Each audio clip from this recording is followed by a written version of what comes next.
A USDA grant will help the U of A Ag Law Center with an economic development program for 3 Delta counties.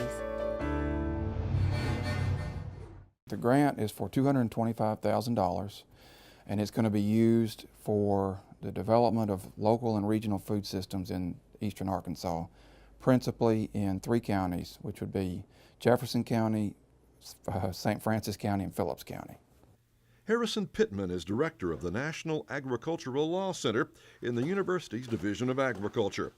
His office works closely with the Arkansas Food Innovation Center within the Food Science and Engineering Department. We're going to work with producers, we're going to work with buyers, we're going to work with community leaders and others in these areas to do an assessment of existing needs in terms of infrastructure and other resource needs on a person-by-person basis. And with our team, we'll take that assessment, we'll look at the resources we have, and then we'll come back to fill in those gaps.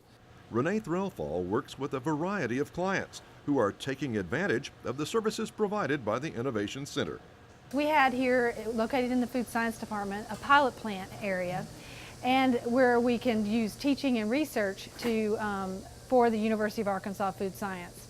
And since we were not using it as much, we thought we would open it up as a service center to the community and the region. So we established the Arkansas Food Innovation Center, where entrepreneurs and farmers can realize their product dreams and take it to a commercial market.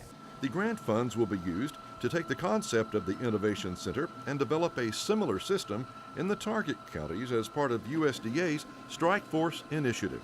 Since we've done it here, we've taken a facility we have and converted it into something we can use. But it would be nice to take what we've learned and to start fresh with a new facility and design it for the use by the local groups. And that will be the difference, is we will educate the areas that are listed in the grant, the strike force counties, and then they will decide what type of facility they need, how big a facility, where that facility needs to be located, and what type of farmers and entrepreneurs are interested in using that. One of the first groups to utilize the Innovation Center is the Fayetteville Public School District. Those with the district's Seed to Student program immediately saw its benefits. It's great for this Food Innovation Center because they build community partnerships, but then they also get to hone their processes for making sauces or other sorts of products, and then they can share those lessons learned with other people who want to use their facility. For us, it's definitely a win because we are providing fresher, more wholesome local products to our students, and then that's an educational time. We can tell them about agriculture, where their food comes from, why it's important to eat fresh fruits and vegetables. And so the cafeteria can really become a classroom as well.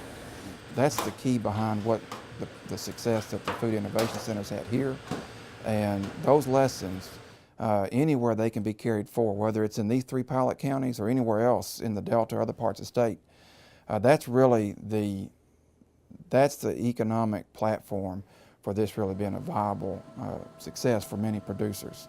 The Agricultural Law Center is conducting assessment meetings with school and community leaders in the 3 targeted counties, and afterward we'll prepare a formal report to submit to USDA before moving into the implementation phase of the economic development program in the Delta.